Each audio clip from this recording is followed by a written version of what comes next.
দিন ঘোষণার আগেই জোর কদমে দেয়াল লেখন শুরু হলো।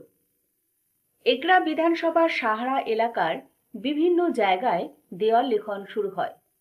এখন থেকে তৃণমূল অনেকটা যে এগিয়ে তা না বললেই নয়, শুধু সময়ের অপেক্ষা। কে প্রার্থী হবে সেটা সময় অপেক্ষা করছে। পূর্ব মেদিনীপুর থেকে অংশুমান পান্ডার রিপোর্ট। উনাকে দিদি যা মনোনীত প্রার্থী করবেন, হলেও দিদি হচ্ছে আমাদের প্রথম প্রার্থী। মানে সব জায়গায় আর 200 যত বিধানসভা আছে সব কিছু দিদিকে দেখেই আমাদের ভোট হয়। আমরা সেই জন্য দেয়াল লেখনটা করেছি, কোনো প্রার্থীর নাম করিনি। দিদির মনোনীত প্রার্থী যখন আসবেন তখন মনোনীত প্রার্থীর নাম আমরা লিখবো। তার আগে আমরা তো লিখবো না, আমরা লিখছি আমরা যে দিদির সঙ্গে আমরা যে লড়াইটা আমরা নামছি সেটার প্রতিফলনে আমরা দেয়ালটা লিখেছি। এবং দিদির উন্নয়নের ধারা যাতে আরও অব্যাহত থাকে এবং দিদির হাতটা শক্ত করা যায়, তার জন্য আমরা আরও দেয়াল লেখা শুরু করছি। সারা